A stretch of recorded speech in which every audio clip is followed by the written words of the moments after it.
May she ever surround and protect us, and may always her beauty be by our side.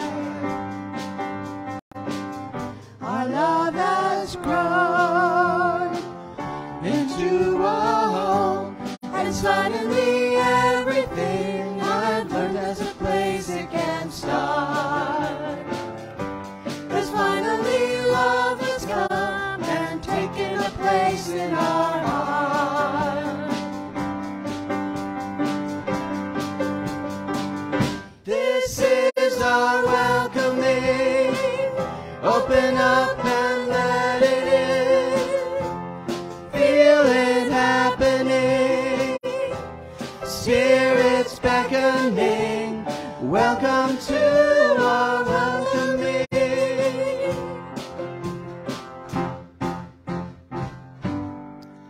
May your eyes be filled with wonder and joy. May your arms be filled with delight. May your heart be easily open as the moment of grace at the birth of a child.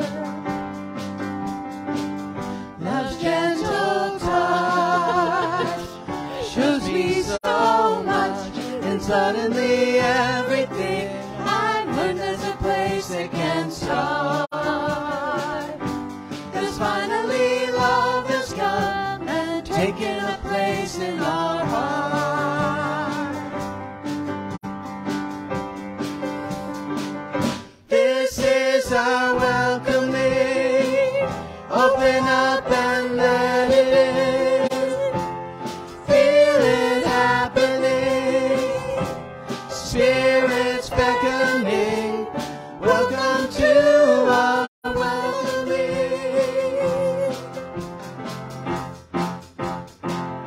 This is our welcoming. Open up and let it in.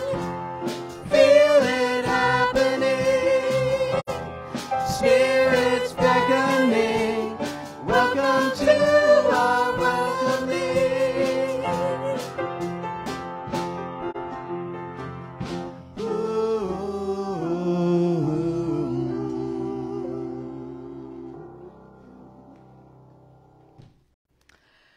Good morning.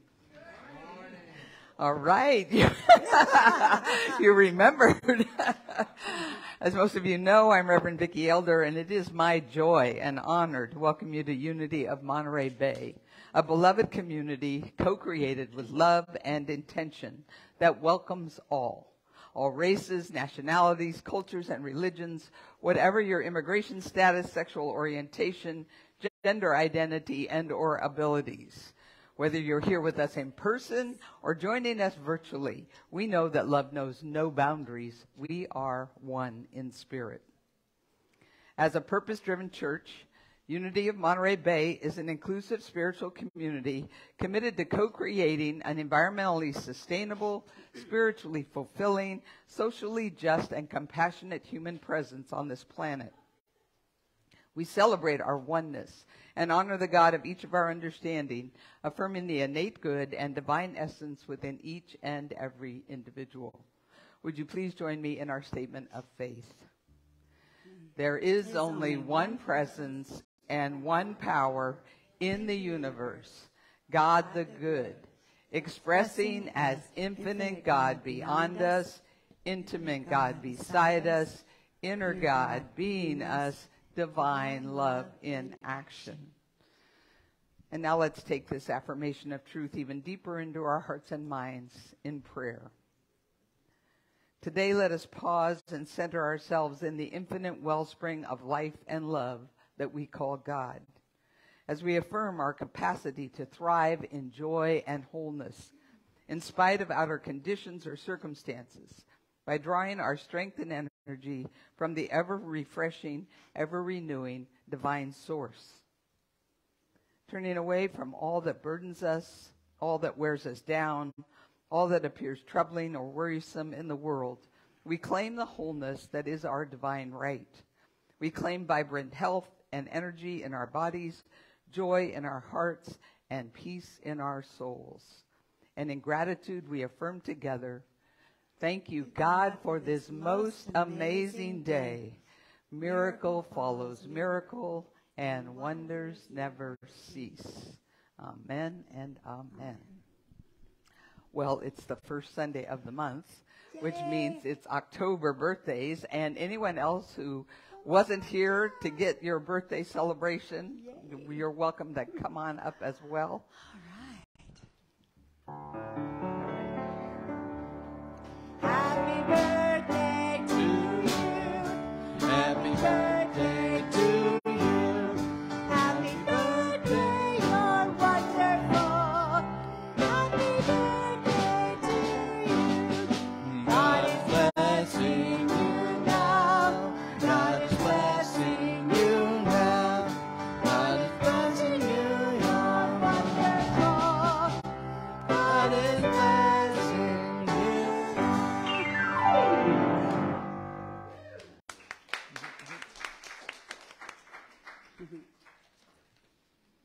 And in the same spirit of wonder, miracles, and blessings, we now celebrate our children, those in our community, those in our families, and all the children of the world, holding them in our hearts and seeing them protected and resilient, creative and evolving, joyous and loved, as we join in our heartfelt blessing.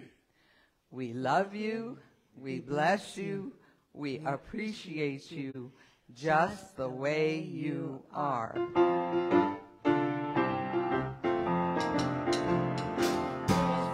Light of mine, I'm gonna let it shine. This bright light of mine, I'm gonna let it shine. This bright light of mine, I'm gonna let it shine. Let it shine, let it shine, let it shine.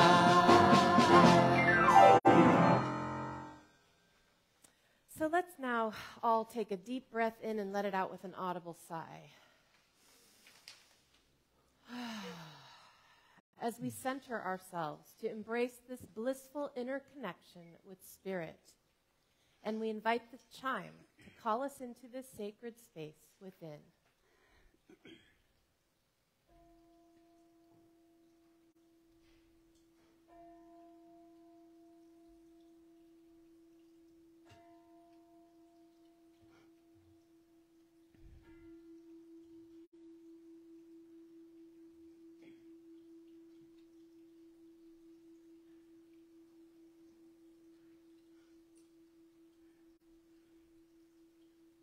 We ring the chime 4 times to call in the 4 directions and to remind us of our interconnection with all of creation and with the sacred circle of life. As we feel it resonate through our very beings, we follow its call into this now present moment within. Continuing to focus on our breath, with each inhale, we open our hearts and minds. We envision our breath reaching every cell of our being. And with each exhale, we see all barriers and obstacles dissolving into the divine flow. And again, as we inhale, we expand the spaciousness within us. We move beyond the limitations and boundaries of our bodies. And as we exhale, we ground ourselves deep within Mother Earth and into our oneness with the universe. Finally, we breathe our awareness into the highest expression of love, light, joy, and peace we can imagine, as we experience a transforming wave of gratitude. And with a fullness of heart, we say yes to it all, embracing, claiming, and knowing the divine Christ Spirit expressing in, through, and as us. And with a final exhale, we say, thank you, God. So now fully centered and transformed by the power of Spirit, we enter into our lesson and meditation time with today's daily word. We read from the October 8th, 2022 Daily Word. shared with permission of Unity, publisher of Daily Word, that can also be found at dailyword.com. And the word is adventure. I invite you to allow my words to be your words. Spiritual living prepares me for adventure. Each of my experiences, from low to high, from humble to grand, affords me the opportunity to live from my spiritual nature and use my divine gifts. My life is an adventure in spiritual growth as I call upon these gifts of spirit to meet every need in my life and to realize every dream in my heart. I tap into the power of God and am strengthened and energized. As I grow in confidence, I discover the power of my divine gifts.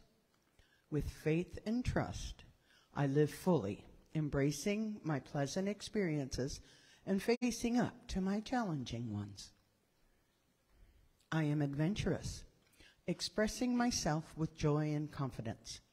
My assurance grows as I draw forth from my spiritual nature all the qualities that I need to boldly move ahead of my journey. And from the scriptures, do not neglect the gift that is in you, which was given to you through prophecy with the laying on of hands by the council of elders.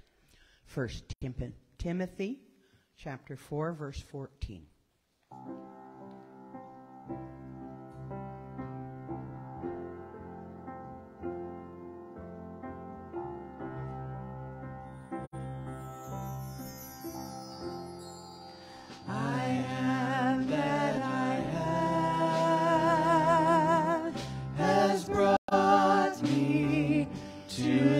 Now moment, here I am. I am that I am has brought me to this now moment. Here I am to be the voice and to be the heart through which heaven is made known on earth. To be the voice and to be the heart through which heaven is made known on earth. I am that I am. I am that I am. I am that I am.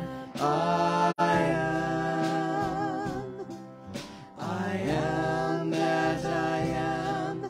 I am that I am. I am that I am. I am.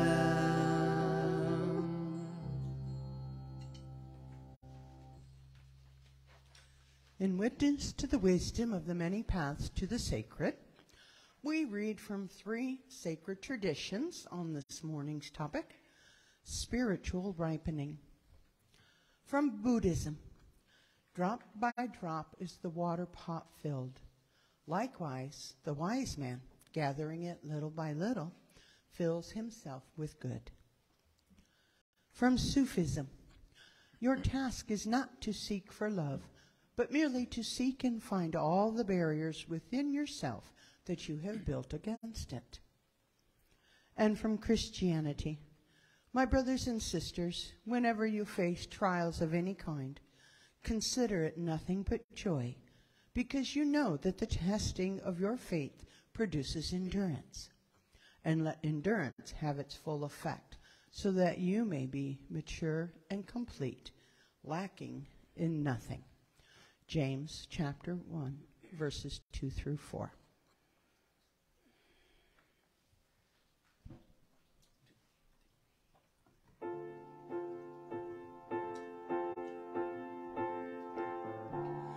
If this is my last song, if it's my final day, If tomorrow I'll be gone, what do I want to say? If this is my last song, if it's my time to go, when my body's moved on, what will I have to show? Oh, but fortune and fame, they scatter to the wind.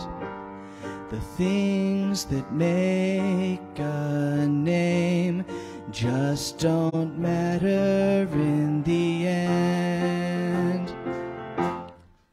But is the world a little more peaceful? Oceans and sky a little more blue? Is humankind a little bit wiser about the good that we can do?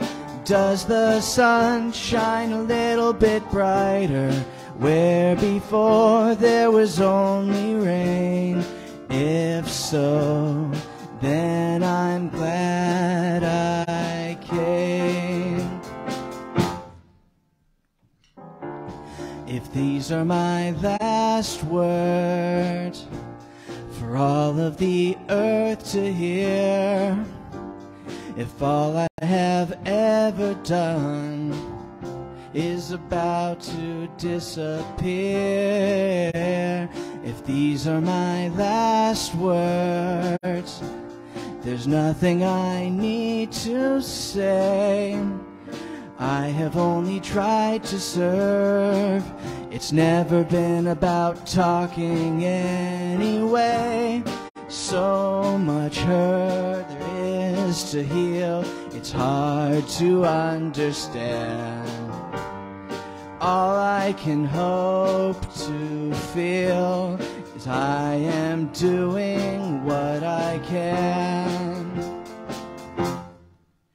Is the world a little more peaceful? Oceans and sky a little more blue? Is humankind a little bit wiser about the good that we can do?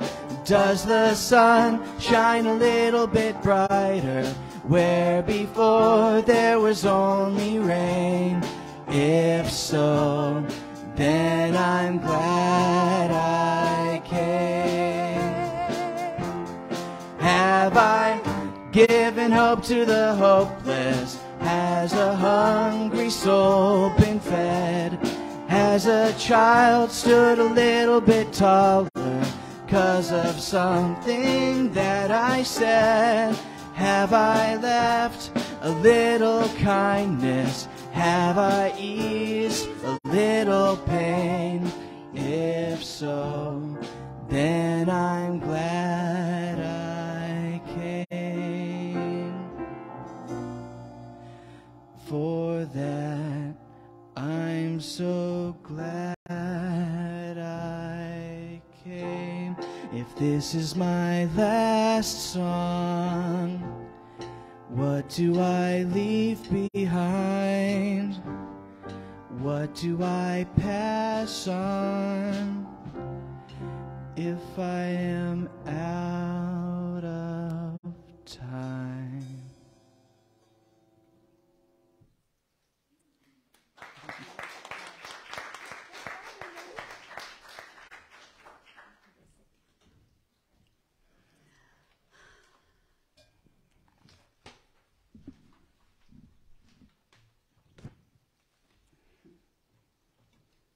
That song can get to me every time I hear it. Thank you, Devin. That was amazing, as usual. So as I shared in this week's e-blast, how many of you read it? I'm checking now periodically. Fall has always been my favorite time of year. The autumnal equinox ushers in my late September birthday, which likely contributed to fall being my favorite season, along with school starting and the anticipation of Thanksgiving and Christmas coming when I was a child. As a maturing or ripening, as Richard Rohr calls it, adult, Both fall and my birthday have become a time for deep reflection as I seek to embrace the complete shift in focus, purpose, and direction that this second chapter of life requires. I'm describing the process as seeking to embrace. For while I aspire to age and ripen gracefully and graciously, I admit to experiencing my fair share of inner resistance and denials, alongside the many gradual but amazing realizations, insights, and eventual surrenders I also have experienced. The good news, according to Richard Rohr, is that this is actually part of the divine plan, what he calls God's grace work, designed to cultivate our ever-deepening sense of what we really desire and who we really are, which gratefully aligns perfectly with our unity teachings regarding our ultimate purpose in life being to grow, mature, in essence ripen spiritually, to realize our true identity as spiritual beings having a human adventure. And whereas our current social structure so often views the latter stages of life and ripening as declining, I'm finding that spiritually they're not only potentially rich, but perhaps the most fruitful part of this journey. All which inspired this two-part lesson focused on spiritual ripening. In this first part, I will be referencing Richard Rohr's Daily Reflections for the week of September 18th, as well as Volume 1, Edition 2 of the Center for Action and Contemplation journal called Oneing. As I mentioned in the newsletter, I love when divine order manifests. And so as I was considering my lesson and looking into these topics, I discovered the week prior to my birthday was totally focused on this concept of spiritual ripening in Richard Rohr's daily meditations.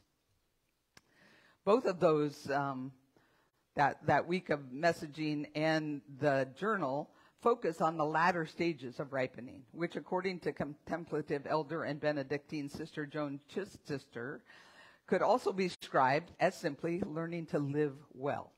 The sooner we start learning to live well, the better our later life is.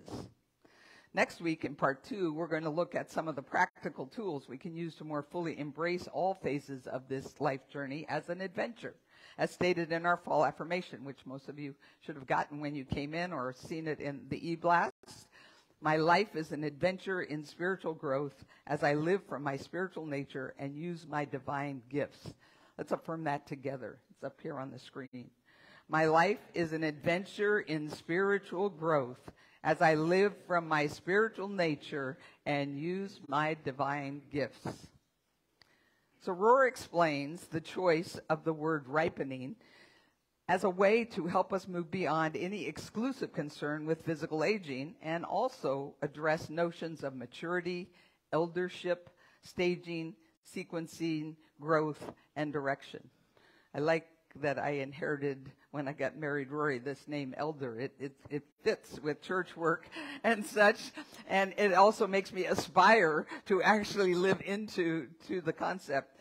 2 weeks ago when I participated in my grandson's confirmation via online, the minister there had confused my last name when my daughter had said I was a minister and my name was Elder. He had said, "I'm so happy that you're an ordained elder in unity."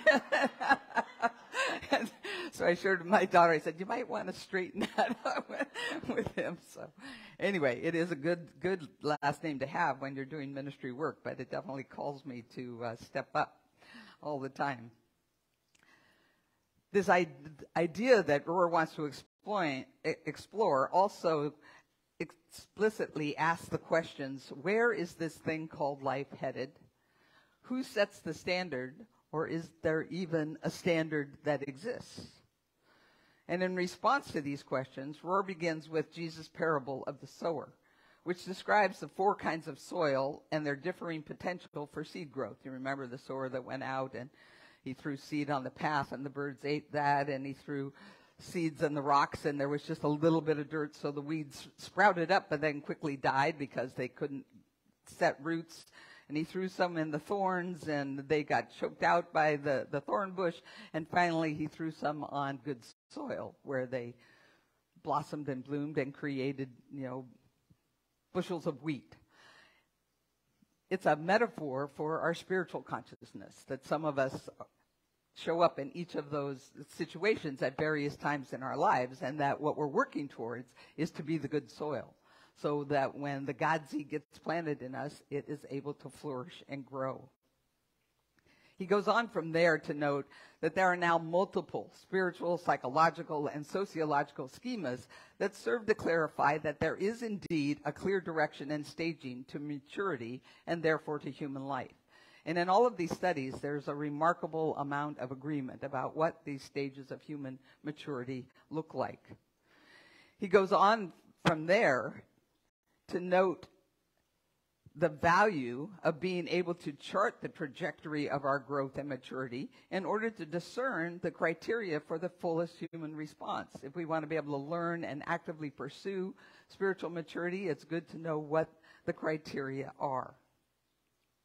He cautions, however, that while these various schemas describe a largely consistent and clear direction to ripening, we must also recognize that any steps towards maturity are by necessity immature. In other words, we're all in process, and we're all just doing our best to sort of guess what the outcome is, but we don't know. And so it brings us back to that humility. More specifically, ripening, as Rohr explains, is at its best a slow, patient learning, and sometimes even a happy letting go, a seeming emptying out to create readiness for a new kind of fullness which we are never sure about. Let's face it, most of us would agree that old age is almost never experienced or described as the apex of achievement. Anybody see that? Okay. Rather, it is something else. Almost always something else, and usually something other than what was initially imagined or even hoped for. It's, mystery. Dharma practitioner and transpersonal psychologist Kathleen Dowling Singh, author of The Grace of Dying, puts it this way: opening deeply to the truth of our own aging is wise. Opening deeply to the truth of our own impermanence is wise.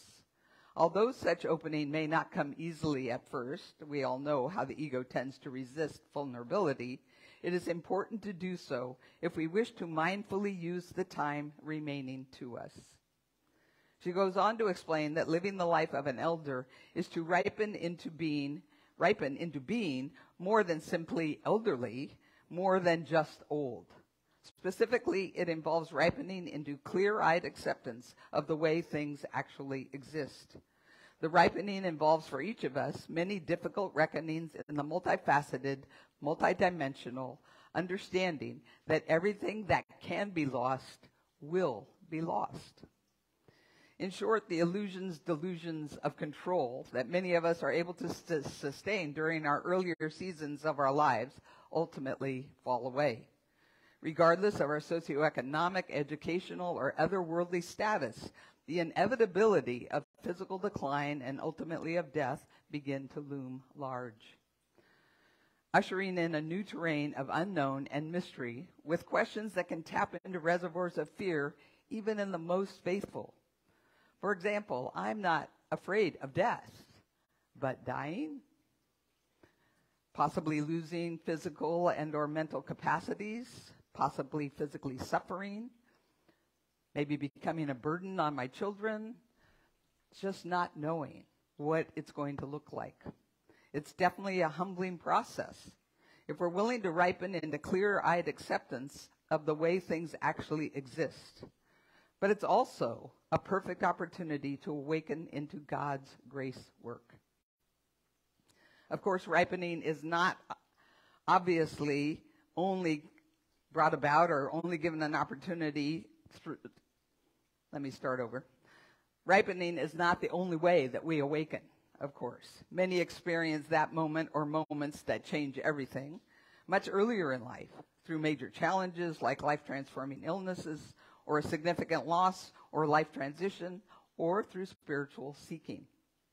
Our unity principles prepare us well for the journey of spiritual ripening, consistently reminding us that life happens through us, not to us, that our thoughts and responses determine our life experience, and that God is good all the time, meaning there are always lessons and blessings to be found in every life circumstance.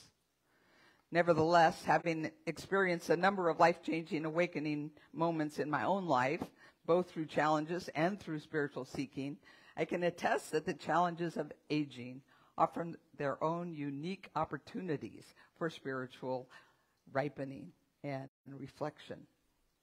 As Rohr puts it, reality, fate, destiny, providence, and tragedy are slow but insistent teachers. The horizon of old age seems to be a plan that God has prepared as inevitable and part of the necessary school of life. We've all talked about that concept that knowing that we're going to die is what really makes us live meaningfully. Or at least it's one of the, if we pay attention to it, it can be that kind of motivator.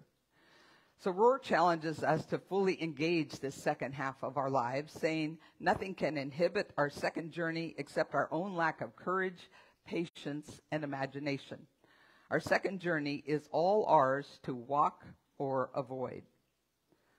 So I want to turn now to identifying those criteria for the fullest human response. In essence, to discern and develop that which will constitute spiritual maturing and ripening in our own essence, so that we will have the courage, patience, and imagination necessarily to fully embrace this second journey. As noted earlier, there are multiple spiritual, psychological, and sociological schemas that relatively offer consistent criteria for optimal human maturing. Rohr summarizes a spirituality of ripening as an increasing tolerance of ambiguity, a growing sense of subtlety, an ever larger ability to include and allow, a capacity to live with and embrace contradictions, that's that both and paradox, and most basically a capacity for non-dual consciousness and contemplation. In essence, to live and be in trustful faith. For our purposes this morning, however, I'm going to use a model of spiritual maturity offered by Seth Zuhilo Segal, a Zen priest and psychologist who is the science writer for the Mindfulness Research Monthly, a contributing editor to Tricycle, the Buddhist Review, and a teacher at the New York Insight Meditation Center. He's also a retired member of the clinical faculty of Yale School of Medicine and a former director of psychology at Waterbury Hospital. This guy has lived a life, right? Segal's model aligns with Rohr's concept of spiritual ripening while offering more tangible criteria for us to sort of get our teeth around so we can apply them. He acknowledges up front that the 5 qualities he includes point to a concept of spiritual maturity, but do not exhaustively define it. I don't know that anybody can exhaustively define spiritual maturity, but as you read all of the different things, they all point in this same direction. So that said, it's a good place to start. The first quality is what Segal calls self-decentration, which begins with the usually childhood, though I know some adults who haven't quite gotten there, realization that we're not the center of the universe. Remember when we wake up to that? I mean, as a child, you think that the world revolves around you, and it's only as we mature and begin to look at the world that we start to realize that that isn't the case. As I said, we mature out of that in various degrees. In that process, we develop the ability to see others as having their own unique desires and points of view, as well as the ability to provisionally leave one's own framework and see as others might. In other words, we learn how to walk a mile in another person's shoes. With spiritual maturity, this quality expands into the capacity to recognize that others' desires and points of view might have equal existential standing to our own, even when we don't fully share them. All of these require the ability to put others' needs before our own under a multiplicity of circumstances. And finally, this quality can evolve into our ability to move beyond another circle of our self-identification of family, clan, class, religion, politics, and nationality, to see other groups and cultures as having equal rights and value, a process of decentration that continues, or not, throughout adult development. In short, being able to see others as like ourselves and treat them fairly is an integral part of wisdom and ripening. The second quality is integration of the intuitive and analytical information processing systems. That's a mouthful. It basically is requiring the ability to tap into both of our analytical, rational, linear thought process and our intuitive, experiential, trusting our gut processes to achieve an integrated balance of our thinking, feeling, sensing, and intuiting natures. We all know people who are really good at being logical but can't quite tap into their gut or understand when others do. And we know people that are on the other side of that go by their gut and regardless of logic or facts that they're presented with. Intuition without the check of logic can turn into prejudice and mistaken conviction. We're watching that in our world, in our nation today, as people glam onto conspiracy theories in spite of all the facts that we can no longer, as a society, agree as to what's factual. We're really getting kind of lost in this aspect of maturity. Likewise, logic without intuition can miss feeling, nuance, and common sense. Wise people know how to reason logically, but also know how to listen to their deepest selves. That's something that I think for those of us who seek to be mature, we're being called to understand those that are caught up in their intuitive belief system, whatever that looks like, and hopefully by being understanding, be able to create a space that we can all walk on. The third and fourth qualities are closely connected, mindfulness and being. And they involve a developed capacity to drop into the immediate present and find a place of inner stability and stillness. We do this by learning to focus our attention, in essence, practice mindfulness, so that we can quiet our monkey minds, the sensory overload of our modern world, and our innate capacity for multitasking. That's probably one of the biggest problems I have with meditation is my brain is trained to multitask, so it wants to go, oh, and I need to, and oh, and I need to. And so mindfulness helps us come into that space where we can focus and we can just quiet all that. It doesn't go away. There are good times that we need to multitask. Anybody who's been a parent knows it's essential to multitask, or a teacher, or any number of things. We know that we need to multitask, but we also need to create time and space where we can stop all of that chatter and just be. This kind of mindfulness also assists in increasing our self-awareness.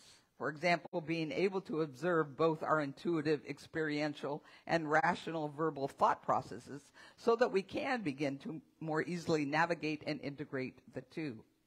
Additionally, it teaches us to be present to life in this now moment, which increases our sense of being, which refers to our sense of in-touchness or rootedness in the unfolding present moment.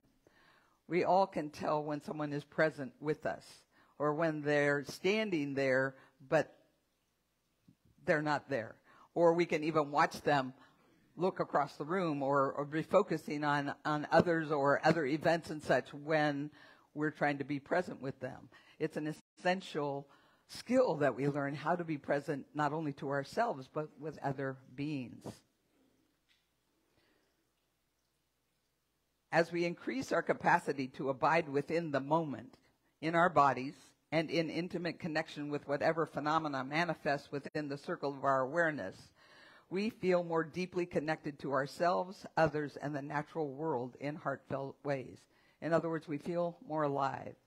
For anybody who's feeling sort of like, what's that song? Is that all there is kind of thing, and going in life that way, mindfulness brings us into the awareness of the incredible magic, the incredible miracles, the incredible intricacy of life itself, and there's no way to be bored if you're being mindful. The fifth quality is care and concern for an ever-widening circle of beings. And it is an evolving emotional component of self-decentration that involves decentering from our social identifications. Specifically, we can learn to extend the sense of caring and concern that we have for our loved ones to friends and acquaintances, and eventually to strangers and even to enemies. That's what we do with the compassion meditation, the Buddhist compassion meditation that we practice here, where we start with those that we already know we love and we're connected to, but we keep moving that compassion out until it embraces the whole world. And it can also be extended to the non-human realm of animals and plants. The author says, in the traditional Pali loving kindness chant, kind intentions are extended to sabe sata, meaning whatever beings there are, including the plants, and in the Native American practice, the rock people and the tree people and all of creation. The qualities and skills of kindness and compassion can be enhanced through practiced intention, which we've discovered. As we develop spiritually, we're able to open our hearts to others that we could not have cared about before. The spiritually mature person lives at the intersection of wisdom and compassion, the two qualities both balancing and reinforcing one another. As the saying goes, wisdom without compassion is not wisdom, and compassion without wisdom is not compassion. Next week, we're going to look more closely at spiritual practice. For example, the examine reflection process, just the process of exhaling, and surrendering, that can help us further develop these qualities of spiritual maturity and ripening. Today, I'll close with the quote from Kathleen Singh, the wisdom keeper who speaks to our capacity to become true elders. She says, if we are to claim the last years of life as years that hold the possibility of awakening into equanimity and lightness, into the very embodiment of grace, we need to bear witness to the ripening of that possibility. Not only would it be a blessing for each of us, it would be a blessing for a world starving for such a witnessing. Namaste.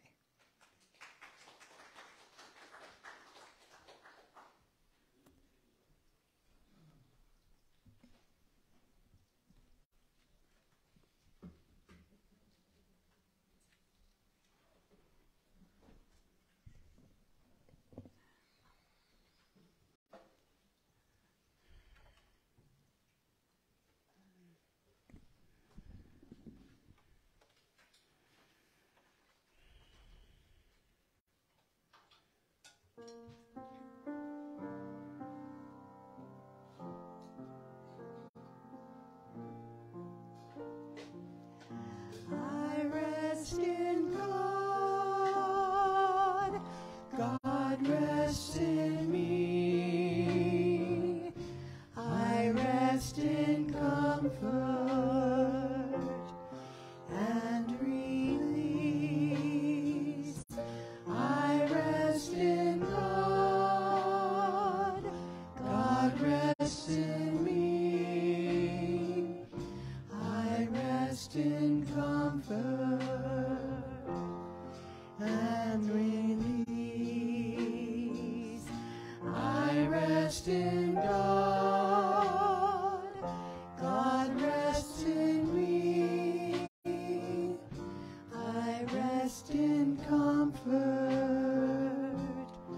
and release. I rest in God, God rests in me. I rest in comfort and release.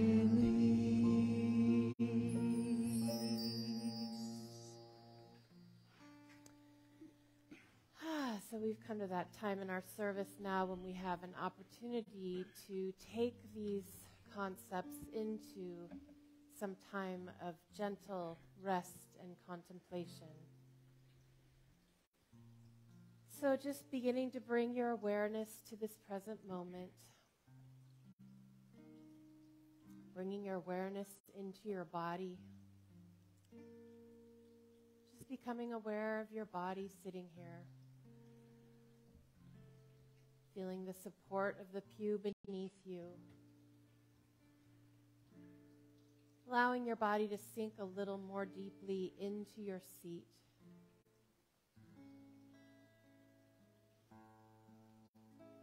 And now just bringing some gentle relaxation into your body, unclenching your jaw. If your shoulders are hunched, allowing them to just roll back and down away from your neck. If your hands are clenched, allow them to just release. You might rest your hands with your palms facing up in a receptive pose, ready to receive. And let's take some long, slow breaths together now. So breathing in deeply through your nose, holding for just a moment, and then releasing slowly. And again, breathing in deeply, allowing your belly to fill with air, and then exhaling and releasing slowly. And one more time, breathing in deeply. And as you exhale, let your shoulders drop again. Let your hands soften. Just allow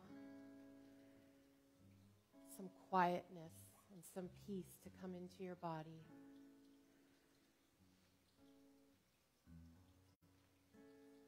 And now just rest. We just rest in the present moment. We practice allowing this moment to be just as it is.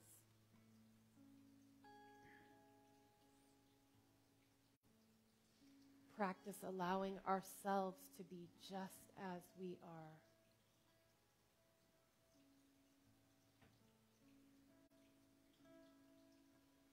We let that peace that surpasses all human understanding begin to take root in us.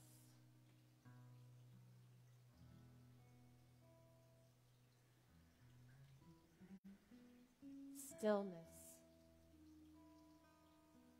quiet, peace, rest.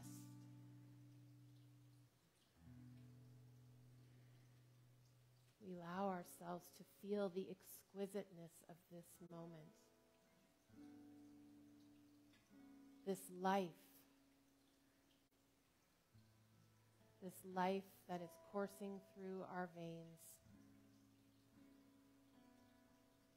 This breath that sustains us moment by moment.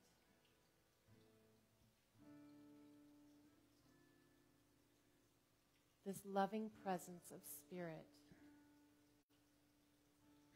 that is in us and all around us.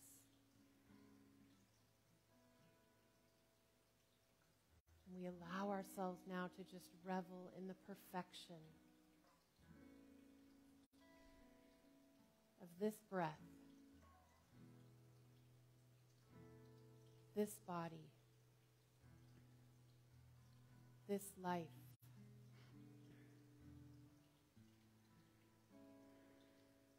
As you gently inhale and gently exhale.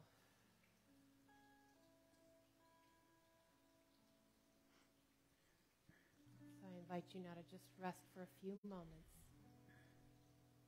in this peace and in this love, in the silence.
prepare to bring this time to a close, just bringing some gentle movement to your body, maybe moving your fingers and toes.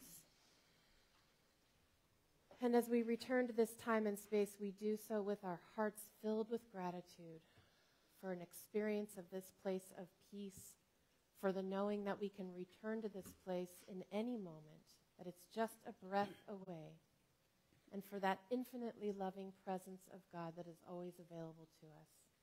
We are so grateful, and we say thank you, God. And so it is.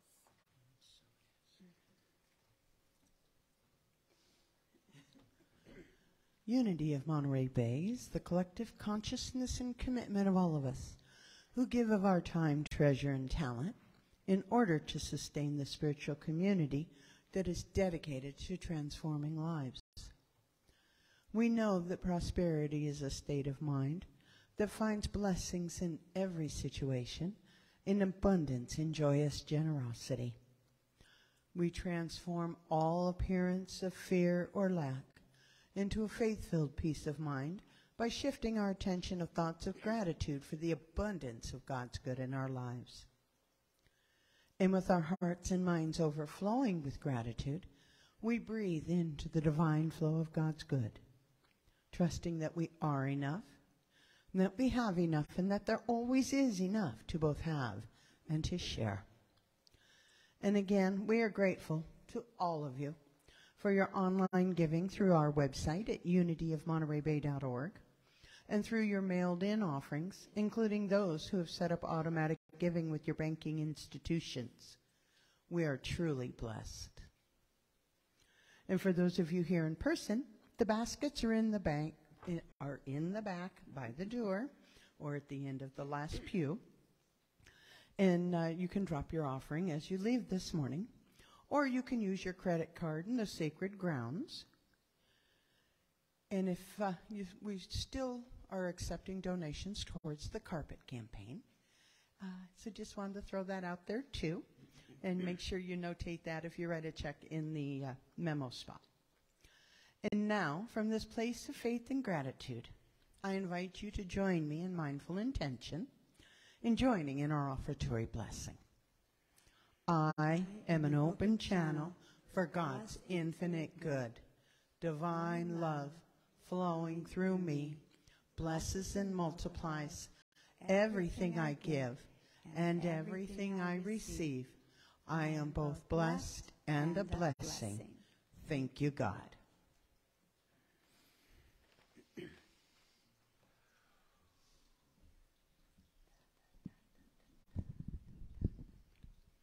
Well, now that I've mostly put everyone to sleep with that meditation, we're going to wake back up now.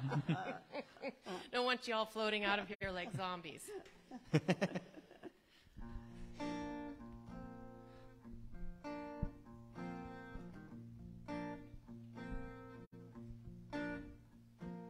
Lately I've been noticing how much I've been blessed with people to love, some peace of mind and happiness. It makes me want to pass along this love I've received as a way of giving thanks for what's been given to me. I've got a strong heart. I've got a strong love, and I'm ready to use the gifts I've been given to make this world a better place to live in. Ready to use the gifts I've been given to make this world a better place to live in. I used to have a lust for more that bordered on greed, till I looked around and saw that I had more than I need. I thought I had to have it all before I could share, till I realized what's mine to give has always been there. I've got a strong heart. I've got a strong love, and I'm ready to use the gifts I've been given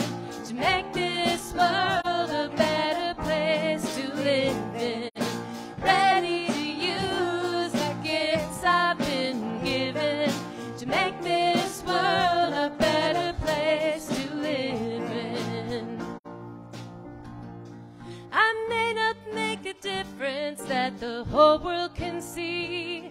But if I can show more kindness, that's what matters to me. I'm changing on the outside, finding gray in my hair.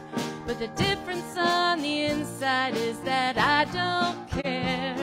I'm losing my desire to be what I'm not. And I've got what I want now that I want what I've got. I've got a strong heart. I've got a strong love.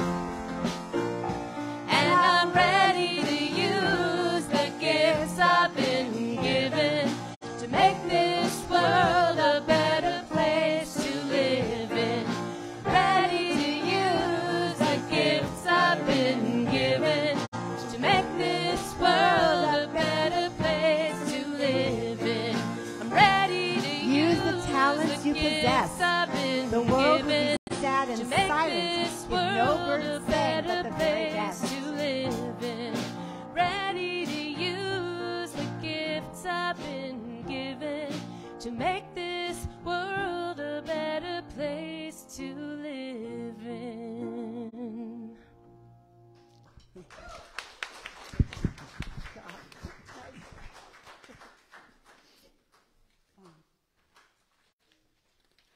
That was a fun one.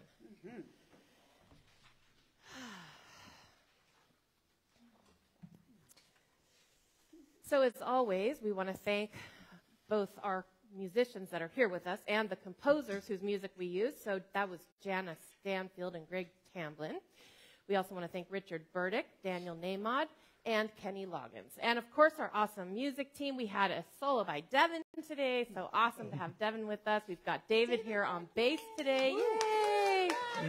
And of course, John Dundon on drums, otherwise known as Animal. And our awesome Denise, who brings it all together and always chooses the most perfect music to support and expand the topic. So it's just awesome. We are so blessed. No, we are so blessed. Are we blessed? We are so blessed. And she's been doing it for like forever and a day, like forever. 24 years. Well, actually, she was here Yeah. before that once a month. Yeah. So like give her 25 years. We love our Denise. Okay, so got a few things coming up. I have been told that the highway cleanup is going to be October 15th and 16th. Yes, that's correct. That's correct. See, for once I have something right. So on October 15th, which is a Saturday, you meet at the Shell station at 9 a.m. in Castroville. And then on the 16th, which is a Sunday, it's after the service in the back. So if you have any questions about what that entails, go ahead and talk to John. And we give thanks for everyone who participates in the highway cleanup and keeps the the litter from going into the ocean and all of that. So we're grateful. So Day of the Dead is coming up. It's hard for me to believe we are already into that. So we needed to make a change because I forgot that there's a choir that practices in our church on certain Friday nights, and I didn't know which ones it was. So we're going to be having a movie night. This is, sort of geared towards children, but we always have lots of adults, and I think the adults have just as much fun as the kids. We'll be doing some sort of a craft, and we will be having, I'm not sure if we're going to have pizza, possibly, but at the very least, we're going to be having Mexican hot chocolate and popcorn as we watch a movie about the Day of the Dead. So that is going to be Friday, October 14th at 6 o'clock. There we go. And so it is. I just decided right now. Is that it? Is there? That's. Oh, yeah.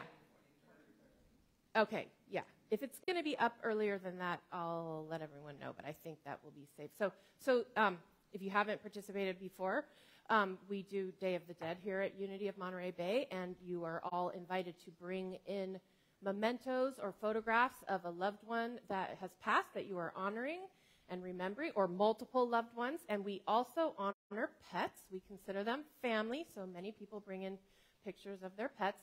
And we will construct a traditional Mexican ofrenda, which is the altar that they build for their deceased loved ones. And you will be invited to place your items on the altar. So it's a wonder. I just can't believe it's that time of the year again already. I don't know how this happened, but here we are. And then, of course, our annual Day of the Dead service will be on October 30th. And that's when we have a whole service themed with remembering our loved ones. We have a number of people will share about who they're honoring. We light candles to honor our loved ones. So be sure to plan to attend that. It's a very meaningful, am I right? Yes. Very meaningful, beautiful service. So, all right. As we bring our service to a close this morning, we are so grateful that you have joined us here. Aren't we glad that all these people are here? We're so glad. It's so fun. And we want you to know that you are part of our community, whether you're here with us in person or you're joining us online or you're watching later on YouTube. You are part of our community, and we're glad you're here, and we hope we've made you feel at home. And we want you to know that wherever you are on your spiritual journey, you are welcome here. Chaplain on duty today is Robin. Robin is available to pray with you after the service, and we give thanks for her service. And there are also prayer request slips in your pews that can be placed in the wooden box by the door on your way out. Those are prayed on by our chaplains, who, by the way, are meeting today after the service, reminder. And then they go on to Silent Unity, where they are held in prayer for another 30 days. So that's a great place to put those prayer needs in that box. All right, with all of that, we are ready to form our closing circle for our prayer for protection and our peace song.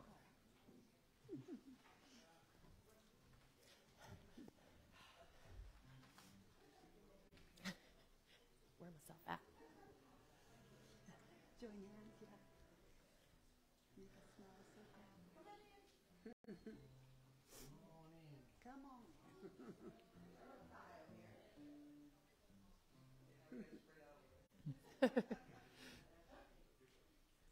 We're bigger than we thought we were. All right. So as we once again, what's that? Oh, yes. As we form this circle of love and prayerfulness, we just hold Florida and all the places that are being affected by the hurricane, Cuba, I'm not sure, is that Puerto Rico? Let's just hold them in our hearts and just see them lifted up in prayer, see them embraced in God's love. All the people, all the animals who've been displaced, just send them our love and hold them in our tender hearts. Please join me for our prayer for protection. The light of God surrounds us. I am light. The love of God enfolds us. I am love. The power of God protects us. I am power. The presence of God watches over us. I am presence. Wherever we are, God is, and all is well.